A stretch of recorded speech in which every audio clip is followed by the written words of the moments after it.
Words. I think Robert often underestimates his own influence. Lots of phone calls. I live in the Northern Cape. For those of you who don't know South Africa very well, I'm originally a Cape Townian.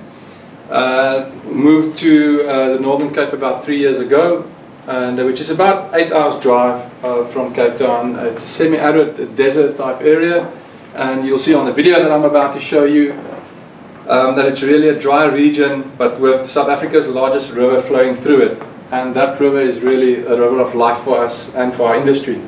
And I'll show a little bit more about that. Karsten has come across my way in a very interesting way. I know very little about farming. I grew up in the metropolitan area in suburbia in Cape Town.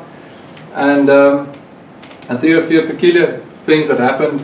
I was called into that environment, and foremostly so because of our successes in Distel. And in last year's conference, I told Dieter also, you should never underestimate the impact of your work and what you do in people's lives. And the path that I've walked with Robert also, really on a personal level, it makes a massive impact. And I want to continue to honor you in that. And it looks like in future it's even going to have a much bigger impact. I'm looking forward to that, most certainly. For those of you who are a little bit tired, I've organized you a nice movie. It's only 3 minutes, so you can relax a little bit, and thereafter I'm going to kick off in a live presentation. So hopefully the sound goes.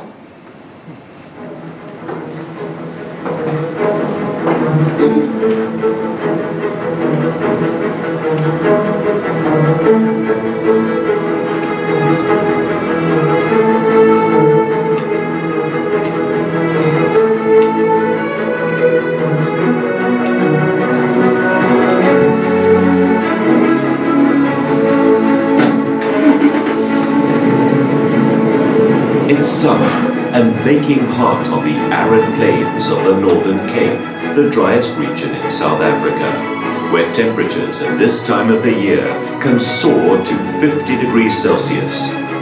It's inconceivable to think that anything can grow here, but everything is possible with a vision.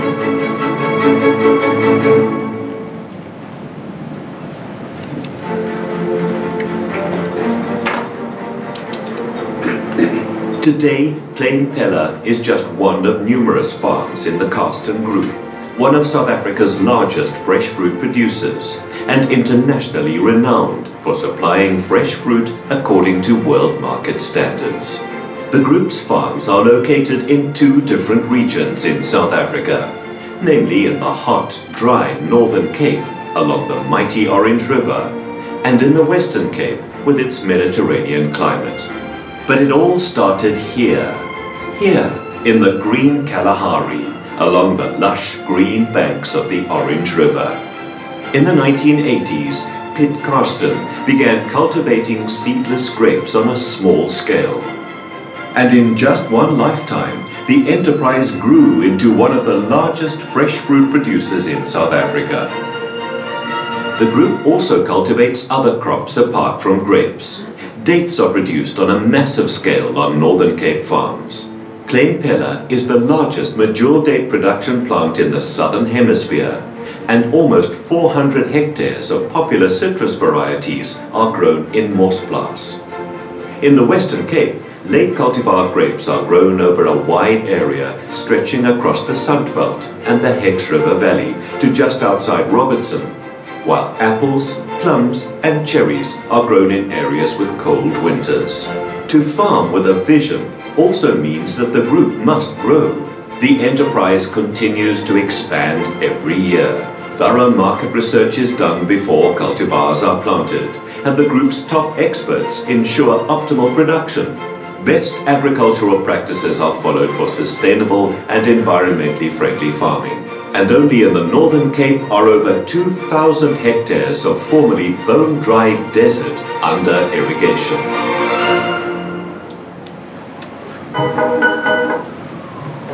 Sorry for stopping the video there. I just wanted to show you that 3 minutes. The rest of the video goes on about how we own our own logistics chain up to retail level. We are the only farming concern in South Africa doing so. to such an extent that we are being used by other farmers, not just in South Africa, also in South America, who utilize our supply chain to the retail market, especially in the UK. I came across this little saying on the internet, and apparently it's a book title. What you do every day matters more than what you do once in a while. Apparently the book is written by Gretchen Rubin, and I'm still looking for it, so I still want to try and track down this book. But this really is the bottom line of what I want to talk about today. We often read about the great successes in technology, especially these days with young children as young as 7 and 8 years old, making millions through developing a single app. And I've overheard a conversation one day where such a person was asked the question about their overnight success. How did you do it? And he said, well, it took me 10 years. And this is really what power habits are about, and management routines, and that's what I want to share with you today. Farming has been a great learning curve for me, and the past 3 years in doing what we do, and learning from all the crops, the different challenges in crops. I often get the comment, but this is not a factory. It might have worked in a factory, but it's not going to work here. By now you can imagine I'm rather irritated when somebody says that, because I've heard all the excuses. I've worked in different industries, and I knew that it can work for us in farming. And there were significant challenges, and they still are. We work with very smart production managers who know all the answers. And as you know, from a change management point of view, that's really the hardest place to start. And I've made some notes earlier which confirm my beliefs. Start with the people who want to change, because then you'll have your quicker success. And to use a farming expression, those are the low-hanging fruit. Farming is about timing. You really want to get it right. Whatever it is you're doing, you want to do it in the right season. If you get it wrong, well, nothing's going to happen to that tree, especially. So it's about timing and the repetition of performance. And later in my presentation, I'm going to show you a little bit about the scale of what we are doing, and why I'm saying this. But you can't just get it right once. You have to get it right a couple of 100,000 times. These two old familiar terms I've come to know even more in our implementation. And we always promise spectacular change, and whenever you speak to a manager, you're promising that whatever you're bringing is gonna make a big difference in their team. And kakaku meaning the massive step changes.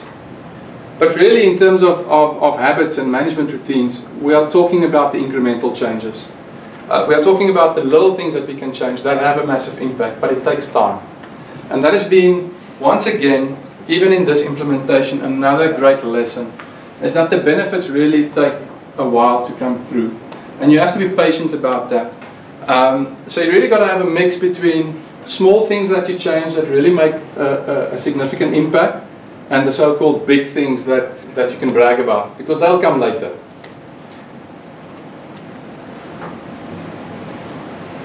One of my favorite pictures to explain a lot of things. I know you've seen this picture 1,000 times, most probably, being explained about how people's consciousness work. All that you see is the behavior, the little bit above the water, but in the background, in the subconscious, there's a lot of stuff going on. The same is true for success.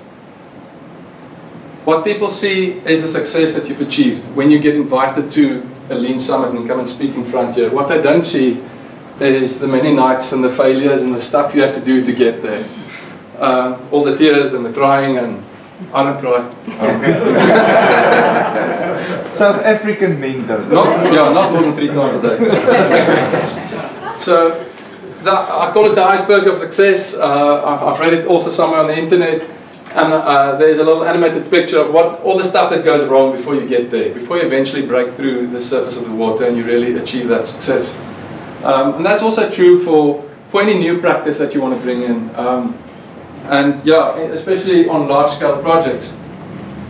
Now, if you thought you're going to sit here and just listen to me, you made a mistake. I like to involve the audience. So I want you to take a close look at this picture.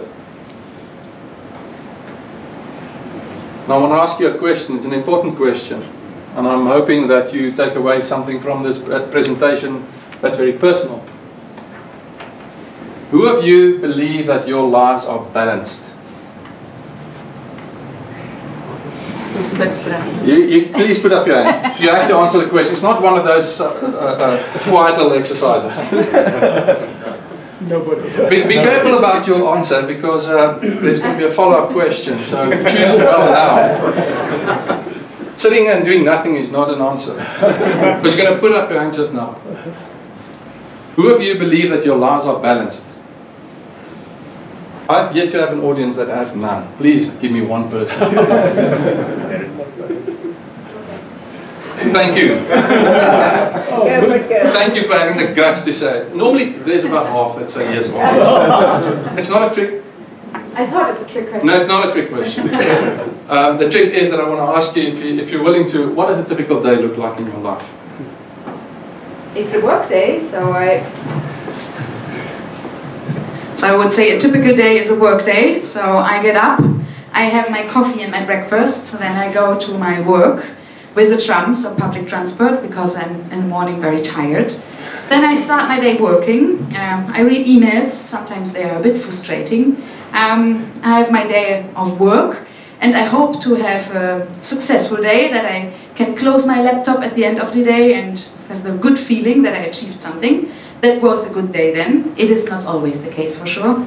Then sometimes I do some sports afterwards. I go home and relax and enjoy my family. Really, thanks very much. You saved me there. I was worried that we have a bunch of imbalanced people. Robert, you need to develop a model about balancing life. Those of you who did not have the guts to put up your hand, you need to listen very carefully. This presentation is really going to address that need, I believe. My next question to you is, do you believe that an Olympic athlete can have a balanced life? no. Who says yes? No? There's only yes and no. This is not binary. No. You don't think so? Okay, well, I led you into that question. That was a trick one. But the fact is, I believe that if you're an Olympic athlete, you have to have a super balanced life. You cannot afford to go out with the boys at night, have a couple of drinks, and then get up tomorrow morning at 3 or 4 o'clock and go for a run. You're just not going to be in the mood, you're not going to have the energy, the performance is just not going to be there. You also cannot constantly be in this hyper-exercise, hyper-energy mode and never see your family. Your performance will go down. You have to sleep enough. You have to have some fun built in somewhere to remain mentally stable, at least. And we've seen some athletes wanting to take shortcuts, haven't we? Who can think of an example? Thank you. Lance Armstrong is such an example. He took some shortcuts to remain at the top. So what does balance really look like in your life? Compare yourself to someone else. I'm a father of 4 kids, 2 sons and 2 daughters. So I'm busy. So if you want some financial advice, I can give some of that to you. Balancing a family like that takes some effort and thinking. But if you're single, unmarried, unattached, have a nice job, lots of money and time, you think you're busy, but not really. Your balance must look different than a father of 4, wouldn't it? So an Olympic athlete's balance would look different from yours. So that's really my message, is don't compare yourself to other people wanting to be like them. You have to find the balance in your life with your finance, your commitments and your responsibilities. And you have to find that rhythm that works for you. And that's very unique and different for each and every person. We all have different interests, energy, the ability to apply ourselves in certain ways. And we've seen it today. Not all of us are natural presenters. Some people get energy from this. I get one hell of an adrenaline rush and a lot of nerves. But some other people are really not built for standing in front here, but they still did it. But they can't do it every day, consistently, and with the same level of energy. It's going to take too much from them. So you really have to find the balance that works for you. And we're going to link that to our management routines in a short while. So the message of the picture is that the big stones in your life will differ from each person to each person, but also in terms of life stages, and you need to be aware of that. A little anecdote from the internet. Apparently, Facebook has got about 10,000 experimental versions of the app running simultaneously. 10,000. What they do is they give their developers the freedom to implement whatever change or improvement in the app they want to in a limited audience of 10 to 50,000, which sounds like a lot of people, but it's really small for Facebook. If it works well, it's escalated into the larger app and incorporated there. So this has been one of the great tools for breakthrough. And the question you need to ask yourself is, what are you busy with experimenting in your own life?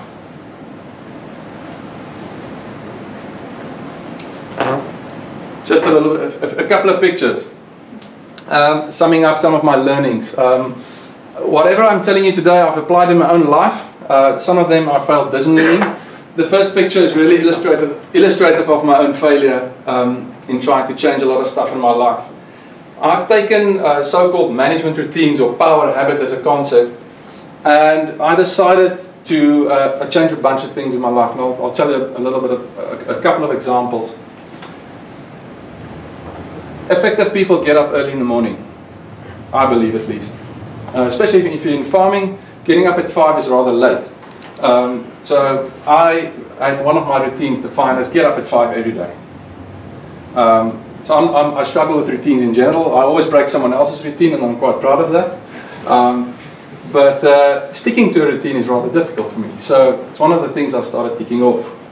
Get up at 5, have some quiet time, have a nice, easy breakfast, and spend some time with the kids before they go to school, because that's in summertime, 5:45, and then my day starts. I also wanted to change my weight. I wanted to become fitter, work on my mental capacity in terms of reading books, and a couple of other things. I ended up with a list of 12 or 13 things. You might be smart enough to know this, but that didn't work. I believe I can do it at the beginning. So I was typically like this guy with all these ropes tied around me, and I wanted to change this big block and change a lot of stuff in my life. Guess, I turned it around into a percentage. Except for Robert, guess what the percentage was of the things that I achieved the first week. Remember, these are things I want to do. Eat healthy, exercise, read, get up early, spend time with my kids, that sort of stuff. Nothing difficult. Guess the percentage of the first week. 10. I got 10 in front. 100. 20. 100. 0. 0. Yes, man, I'm not that bad. Huh? Got some ambition. I was 35%. Stuff that I want to change in my life. I want to do these things. Week 2 went a little bit better. I got 50%. Week 3 was a bit of an embarrassment. It all came apart. And I realized, you know what, this is not going to work. And I had a good discussion with another friend of mine. And I said to him, you know what, there's 2 or 3 things I want to change. And he said to me, stop right there. You need to change one thing. And there's no one magic thing that you have to change, but you have to choose one only. Work at one thing at a time. That's the important lesson I want to share with you from a personal level. Typically, the second picture just indicates how we can be so busy, and busyness does not equal productivity. It's the great lie of the 20th and 21st century in terms of technology and all these productivity tools we have. It actually makes us unproductive. A mobile phone being one of them primarily. although we can use it very positively, I think there's a lot of negative stuff that comes with technology and so-called productivity tools. The last picture there is just, I'm just trying to get the moms and the ladies with me here. But I know you ladies are very busy always. You've got a lot of stuff to do, and especially if you've got kids, and if you're like my wife, she's a teacher, and the 4 kids, she's quite busy. If you can't change all of these things all at once. Work on one little thing, spend a little bit of time, and slowly but surely that will come. Just a few pictures. Stephen Gold said, missed clay targets and missed dreams are often due to the same thing, a lack of focus. Steve Jobs said, deciding what not to do is as important as deciding what to do. And I've learned that that's one of the most important habits for effective people to learn, is to learn to say no. Because saying yes to something is saying no to something else. You need to understand what you are saying no to. Bruce Lee apparently said the successful warrior is the average man with laser-like focus. Just a little picture of an exercise we often do with teams. And I've started doing that with myself too. Stop, start, continue. What do you need to stop doing in your life? What is not contributing to your goals, to your success? What are the things that you need to start doing? What are the good stuff that you need to continue doing? And don't lose along the way. It's a good little exercise. I often do it with teams. And it's very revealing and surprising what comes out there. It's a way of listening to your team also in terms of driving improvements. By now you're all familiar with this. I'm just quickly going to run through it. I've applied this in my own house with the way I work with my own kids. I found that I'm often not happy with the results. Robert spoke about 5S earlier. Please do not visit me at my house. My garage is not looking like a 5S model. Actually, it's a pre-picture at the moment. But when you come home from work and you see the kids just leaving stuff open and you want to change that behavior, you often look at what they did. But then you have to ask yourself, well, what did you do? What's the experience that you created influencing that result? So the stuff that you learn in MBUs, certainly for me, has had a major impact on how I operate my house and how I think about what goes on in my house and how I even talk to my kids.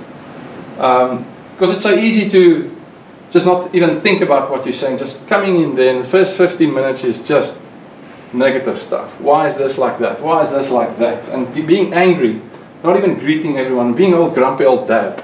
So just self-analyzing and looking at, well, what's the results you're getting and whose fault is that? It's not your kids. So your world is in your hands.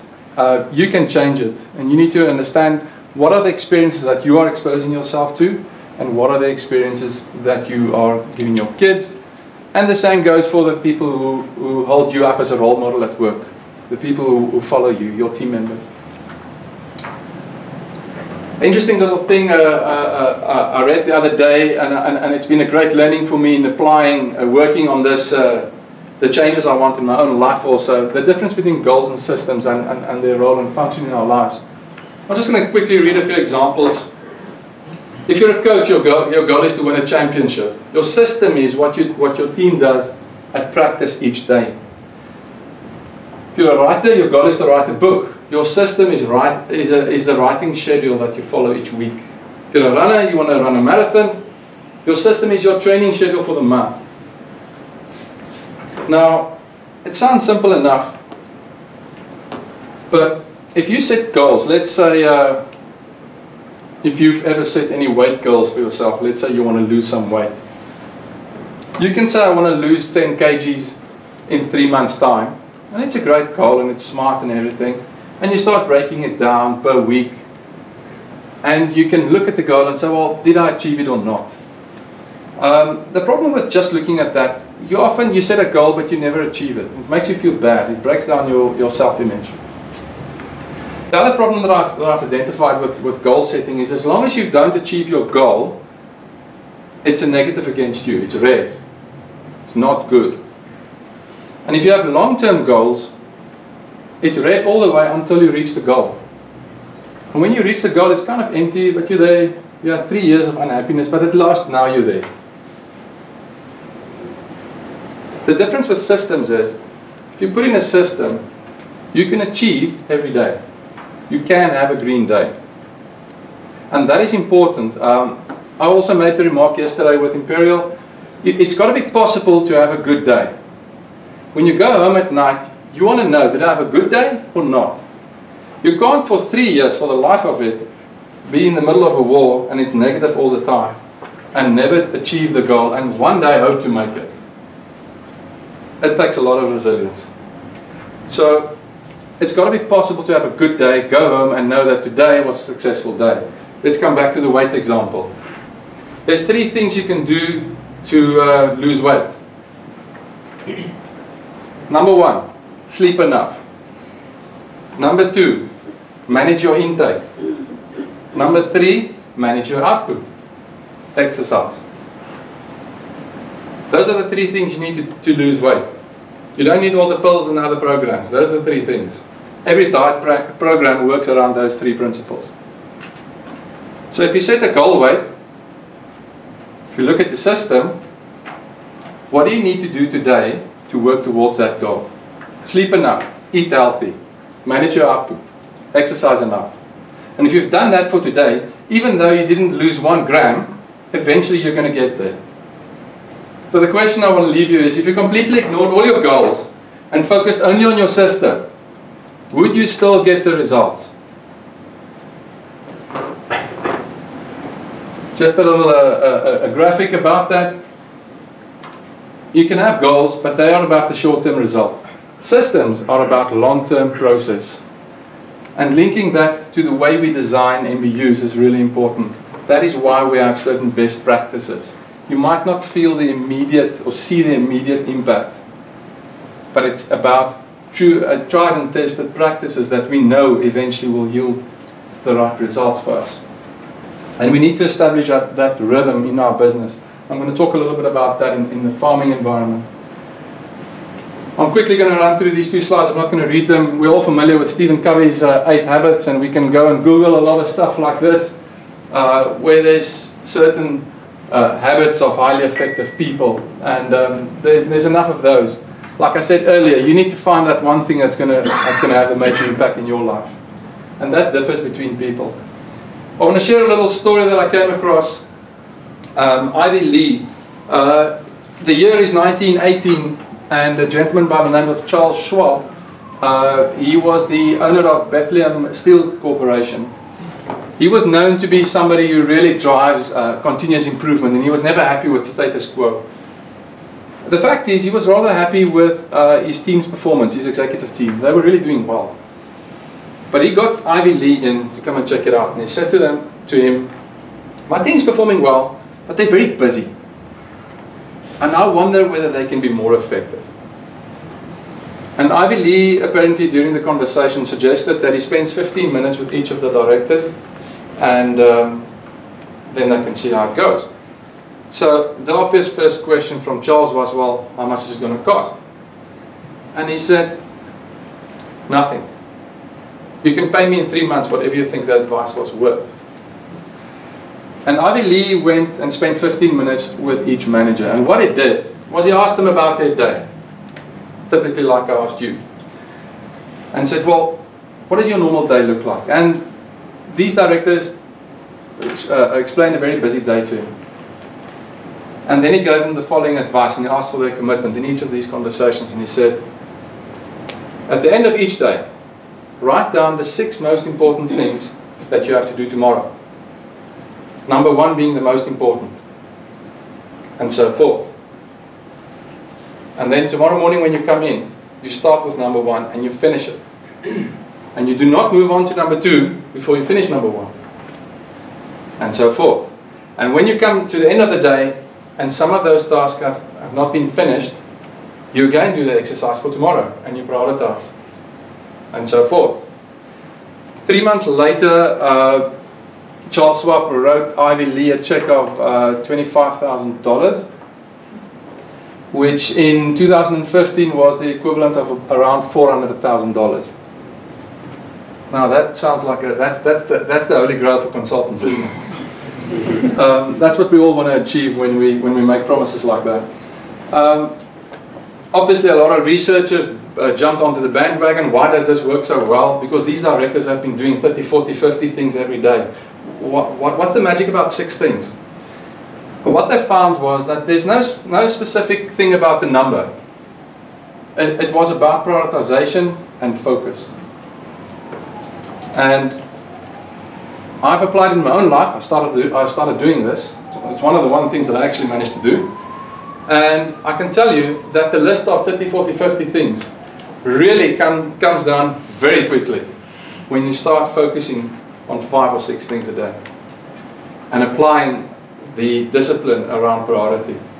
You get to the point where you are busy with important things rather than other people's urgent agendas. So the bottom line is do the most important thing first every day. Don't put it off. I'm sure I have all the gentlemen's attention now. But I read this from Jim Rohn. First we form habits and then they form us. And isn't that interesting? And this motivates me to try and cultivate the right habits. Right, a little bit about Karsten and Karsten Farming. Who are we? There are 1,200 permanent employees, about 5,000 seasonal employees, and we turn them over every 3 to 6 months. So we really have a high turnover of temporary employees coming into our business. And they live far away from the farms. We typically transport them between 400 and 700 kilometers to come and work on our farms. We have 21 farms in the Northern Cape and the Western Cape. Company-wide, we have about 50 production managers, which would be our middle management. And we have 200 supervisors, which would be our level 1 team leaders. And each one of those supervisors and production managers, as well as farm managers, represents a level 1, a level 2, or a level 3 team. So we've got roughly 267 MBU teams in our company. Sure, that is a lot. That's in terms of people. Then on the other side, in terms of trees, I just want to give you an idea of what we are working with. On a hectare, there's depending on the cultivar of grape that we're working with, is more than 1,600 trees or vines. There's 30 bunches per tree, 120 berries per bunch on average. So on an average farm size of 200 hectares, we've got more than 10 million bunches. That's the stuff you buy as grapes in the retail outlets. 10 million items, just on one farm. And this is, and if you're in table grape production, it's a very fast action. We harvest within a couple of weeks, and then we make our year's money with that. So it's a high risk business. Our company has about 4,000 hectares in total, so you can go and hit the calculator if you want to, but that's a lot of product that we handle with unschooled labor, people who cannot read and write. Even a lot of our supervisors cannot read and write. So there's a lot of challenges in that. And I want to show you, and this is really where I believe Robert is way too humble. He has brought a wonderful tool to us. We kicked off the initial process with the standard MBU charts, and Brandon touched on the fact that, on the willingness of Robert and the team to always change charts and develop new stuff. And I actually call him quite often and email him and say, I've got this idea, what do you think? And he comes back with a proposal and say, well, what do you think of that? And so we came up with this chart, a single chart for the supervisor. And the reason it's a single chart is because they have to be out in the vineyard. We don't have meeting rooms. So they typically have it in their backpack.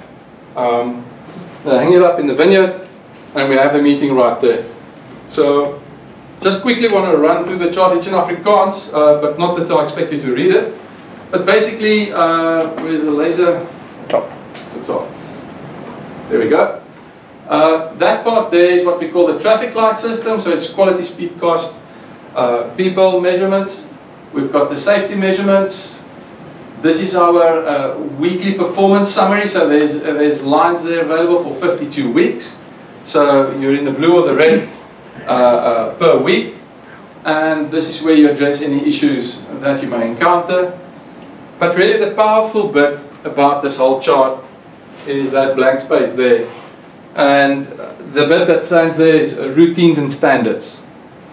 And what we do there is per team member, per team leader, we have specific routines that we define for the day, for the week, for the month, and they get to tick them off. And I'm going to show you an example of completed one. Just before I do that, I just want to explain the legend to you. When they've inspected a specific item, they tick it off as inspected and they found that it was done in the correct way.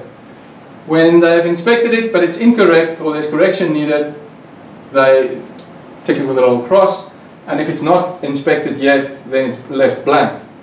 So when the team coach or manager comes along and he inspects the leadership routines or the management routines from that specific team member, he's got two colors that he uses. A blue circle means I've inspected it and I agree with your finding, and if I disagree, I use a little red circle, and that becomes a trigger for coaching. If I say it's not right, the obligation is on me to explain myself, to say, well, why do I think it's not right? And what we often find in these discussions, that sometimes the managers that just needed a bit more info. So it's a trigger for coaching and it's a trigger for communication. These are just pictures of our team in endurance. They were the first team that we worked with, a bunch of creative guys with a lot of energy, and between Robert, myself and the team, we developed these charts. I think we went through 4 or 5 versions to test it with them, and their feedback after last year's pack season. Remember, we're not expert packers, we're not a factory, we're not experts in factory processes. We have a pack house that we start up in the harvest season, we pack our grapes, and then we close the pack house again after we cleaned it, and it stands there empty, gathering dust for 10 months of the year. So we are not experts in packing or in factory process. These guys told me after the first year of implementing this, it's been the best packing season ever. So I was quite happy with that feedback, obviously. This is typically what a completed chart looks like. Here you can see laminated routines. We use different routines for different processes, different roles. They have their own routines. At this point, we are not prescriptive on the number of routines or the actual routines that they write down. They develop their own routines in their own teams. The reason for that is we don't have the answers. We do not know what the best routines are per role. They are the experts. We know if you measure these things and you get feedback on them, you get better at them. What they are, they decide between the farm manager, production manager, and the supervisors. What we've also seen is that different people struggle with different routines. They need coaching on different aspects of their job. For some people, it's like riding a bicycle. They do it automatically without thinking even. They don't need to write that down and measure it.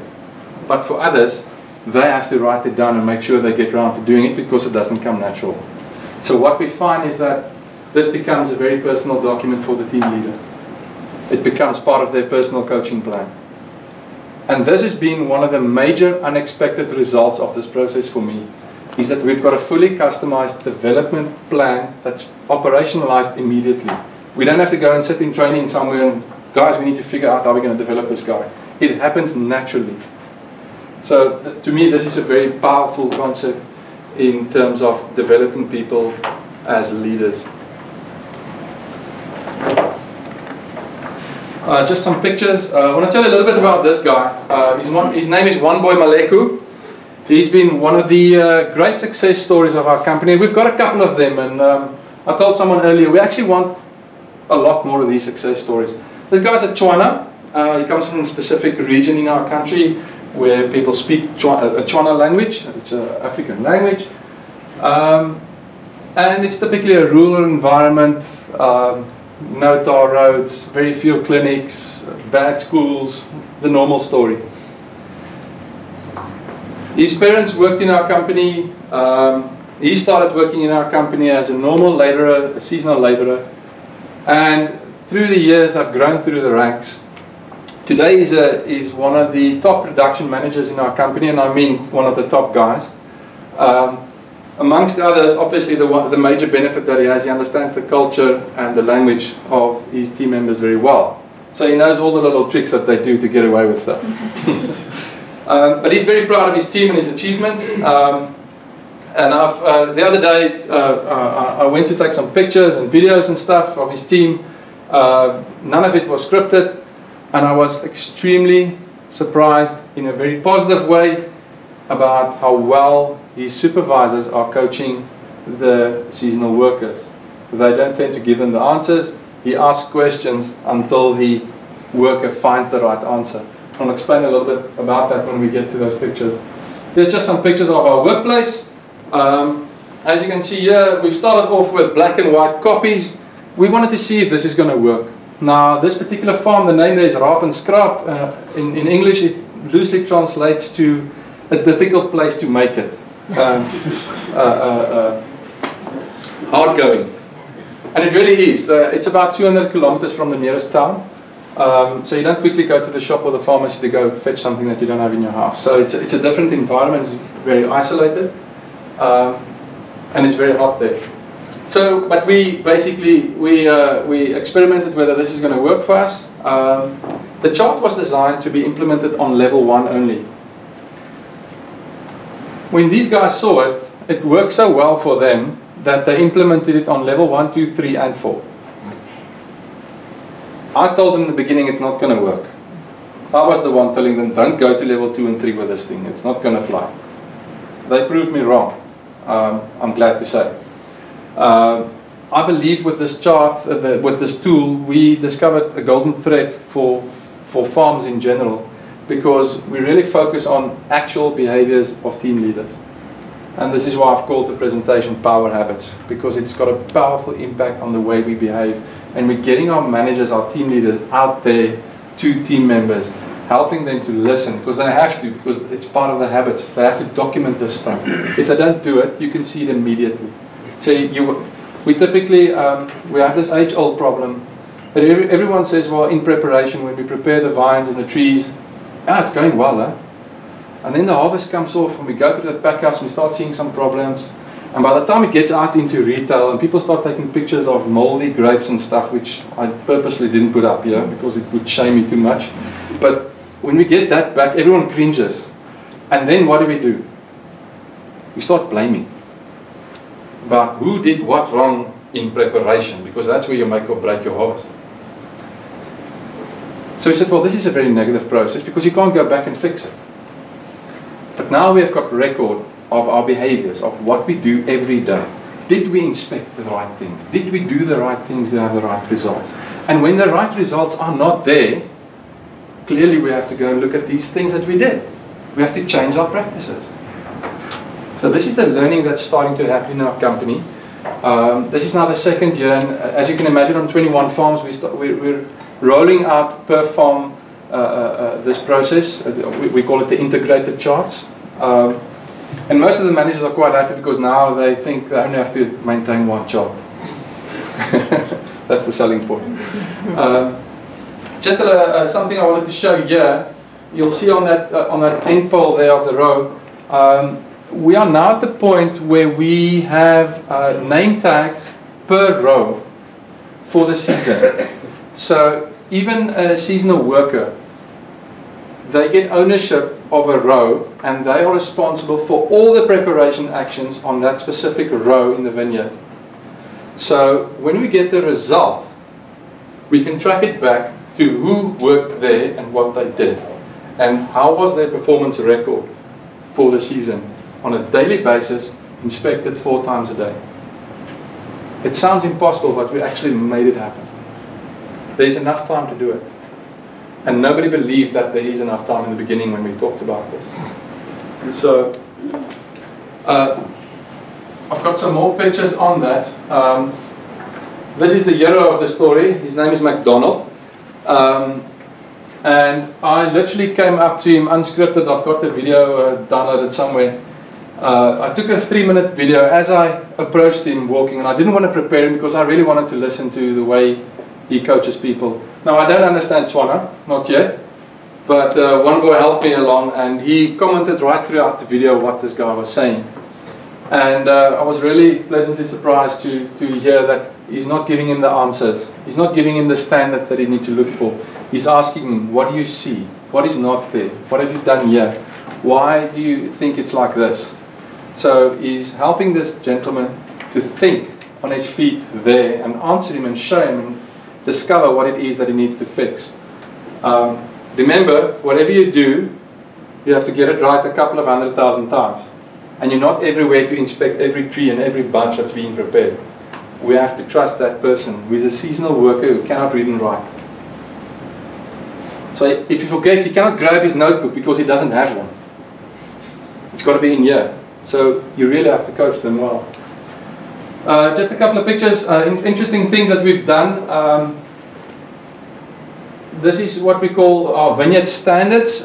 We have orchard standards for every crop that we do, from corn to melons to table grapes to raisins, wine grapes. We have standards to which we want to prepare these trees, prepare the fruit, standards of harvesting, handling the fruit, the way you handle crates. We've got standards of handling in the pack houses. Just simple little things. When you pack a bunch of grapes in a punnet, in preparing for it, you cut away all the ones that's got a bit of browning or something that's got a little scratch mark on it. You cut it out so that it looks nice. Now, in doing that, they tend to pack a couple of bunches on the table. Now, you can imagine the table grape doesn't want to be bumped or scathed or handled in a harsh way. So you don't want to stack them all like this. You want to handle them carefully, like little babies, because somebody's going to eat this thing. You can't fix it once you've messed it up. So we're working with a finished product. The value we add in the pack house is the packaging, but you have to preserve the value that we've grown outside in the vineyard. So we develop standards of handling and doing in the pack house, and standards for controlling that for the supervisor, which are different from the ones out in the vineyard. So we've got these little cue cards. This is on one specific farm that I've discovered. What they've done there is that they've gone to the next level and defined specific standards for those specific cultivars of grapes, which are different from others. So they're refining it by themselves. So there's a process of co-creation and creativity that's already starting to happen. I want to show you two things here. I don't know how many of you would know that brand Tastic Rice. It's a big rice bag, but they just use the bag as a backpack. And I thought that was quite interesting. Some of them are really, the thing is waterproof. It can hold rice and it keeps rice dry, so it's pretty good for documents. So they made themselves a little backpack like that. I thought that was quite interesting. On this document, I don't know how much you can see there, but basically it's the routines and the 4 inspections for the day. It's basically a traffic light system, and these are the specific names and actions that the supervisor are evaluating as he goes through the day. Another very interesting concept, and we've really been very successful on this one large farm. This farm is about 500 hectares. In our terms, that's quite large. And they've implemented the system of tagging in the vineyard. In the beginning, in the training, we really emphasized the importance between level 1 measurement and level 2 measurements. And we've touched on it earlier in some of the other presentations where level 2 teams tend to create level 2 measurements by just cumulatively portraying the level 1 measurements. it's really like a sickness in our company. It's really, we're really struggling to change that mindset, because the fact is a farm manager never touches a bunch of grapes. He doesn't harvest them, he doesn't prepare them. So what does it help if he measures how many thousands of grapes have been harvested on level 3? It doesn't improve anything. It's already been measured at level 1. So a lot of emphasis has gone into level 2 measurements, where you have to inspect something different. And what this gentleman is doing is he's creating a little tag. It's just a sticker, and he's writing his assessment on that. And it's basically A, B, C, or a D, according to the vineyard standards. And he's attaching it to the wire in that specific section of the vineyard. And just to show you what it looks like, so there's the name of the seasonal worker, the time and the date, and the rating. This specific one was an A, that one was a B there. So the next tag is Juan Bomoleko. He's the production manager. So what he does is he comes along and he inspects the vineyard according to the same standards, and then he signs it off as yes, he agrees, or he doesn't agree. If he doesn't agree, obviously then he makes a little red circle on his management routine, and he knows that he's got to go and coach this guy, because these guys move quite quickly through the vineyard. You don't always keep up with them. So whilst he's inspecting, this guy might be somewhere else, but he knows he's got to go and coach this guy. So that's really the value of level 2 measurements, because what we measure on level 2 now is the number of anomalies between what the production manager would inspect versus what the supervisor would inspect. And if you find a lot of anomalies, then you know, well, we have an issue on level 1 where we don't have the same understanding of the standards that we want implemented in our vineyard. And this is a major challenge for us, because we can have all the agronomists in the world coming and telling us, well, this is how you prepare a date tree or a specific cultivar. And we can all understand it, but we need to get a seasonal worker to apply those standards. And this is the major challenge in farming, because you have to get it not right once, but a couple of 100,000 times with people you can't watch all the time. So this is the tool that we've been using to get that right. Just here you can see the names on the poles again. So these people will remain the owner of that row for the whole of the season until we harvest. This is just a picture of the performance records. So we have individual performance assessment 4 times a day per person. And it's very basic, it's A, B, C, D. If you have a D that works for more than a week for you, you are not doing your job as a supervisor, because you should have coached that person or reassign him to another job, or eventually let him go, because this person cannot continue to work in your vineyard like this. So there's a great onus on you. If you assess somebody to be a D or even a C, you really want to coach them to become better at their job.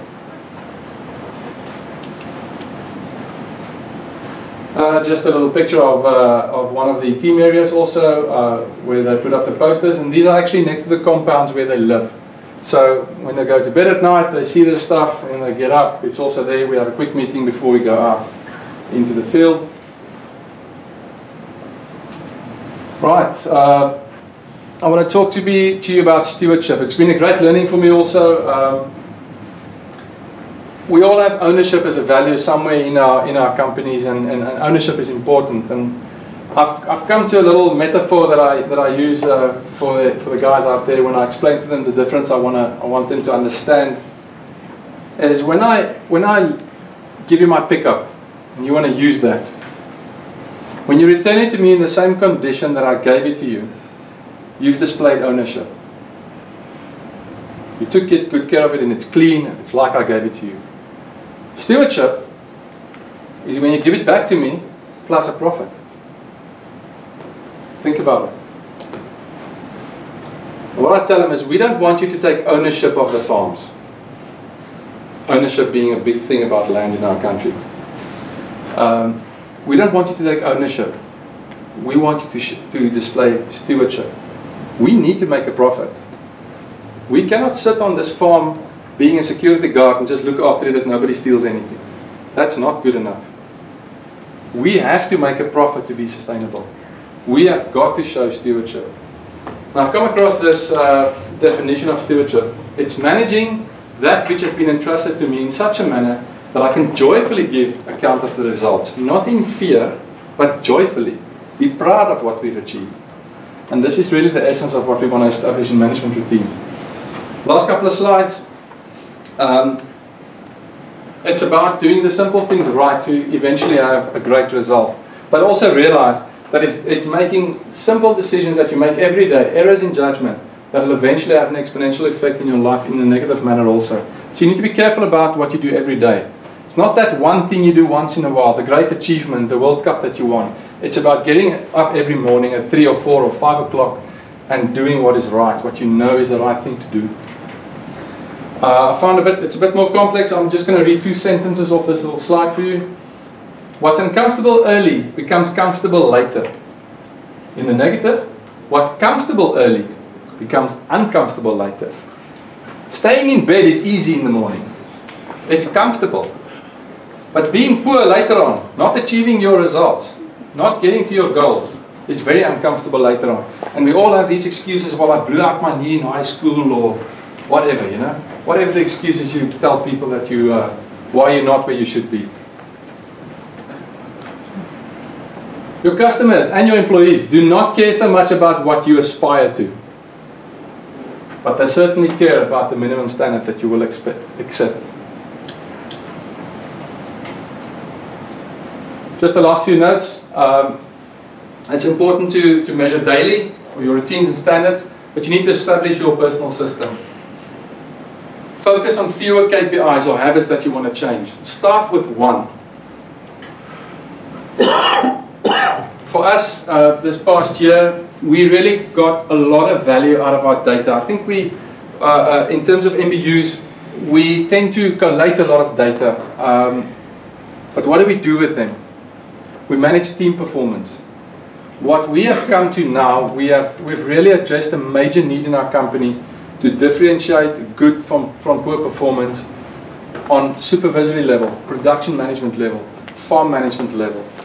And we're doing it by doing daily assessments, by using the same data that we would have collected in any case. So we don't have a separate individual performance management system. It's all the same data.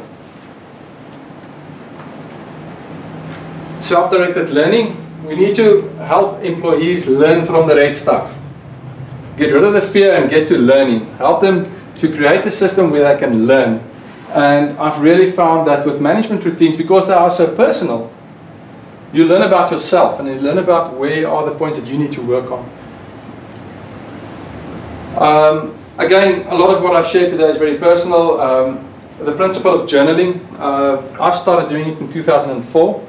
Writing down, in the beginning it's just a list, a prayer list, a scripture list, whatever you receive in a day that you find valuable. Lately I found that that's become more of a narrative. And I've realized that we need to help teams write their own story of success. And what you've heard today are about teams that were successful. People representing up front here. And we need to have more of those in our companies. Help people to write their success story. Help them to write down those achievements. Give them the recognition for it. Also in the hard times, you need to understand why you're not successful. You need to write it down. And MBUs are providing a great vehicle and tool for that. Lastly, the principle of mentor and coaching. On a personal level, very important, but also for your teams. And you really need to establish it well. And we are now embarking on a journey of upping the skills of every team member, every team leader and production manager in terms of basic coaching abilities, so that they can develop those in their teams. Last slide, I want to leave you just with something I find very inspirational. Impossible is just a big word thrown around by small men who find it easier to live in a world they've been given than to explore the power they have to change it. Impossible is not a fact, it's an opinion. Impossible is not a declaration, it's a dare. Impossible is potential. Impossible is temporary. Impossible is nothing. Thank you very much for the opportunity of addressing you. I hope you found it useful and that there's a couple of learnings from that. The floor is open.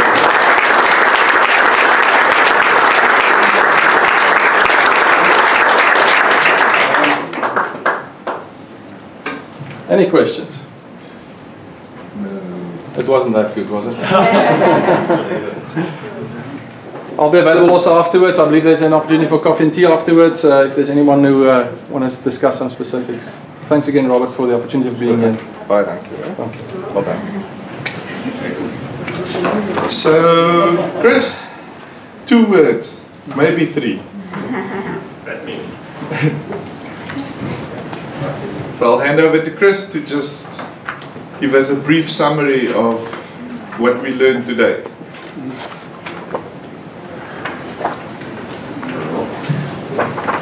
Okay guys, I'm sure you guys are ready to go, or at least have a break again. I'd like to start off by thanking everyone who stuck with us through the day. I really hope it was interesting, and you can go home now at your work with something new. Try out something new,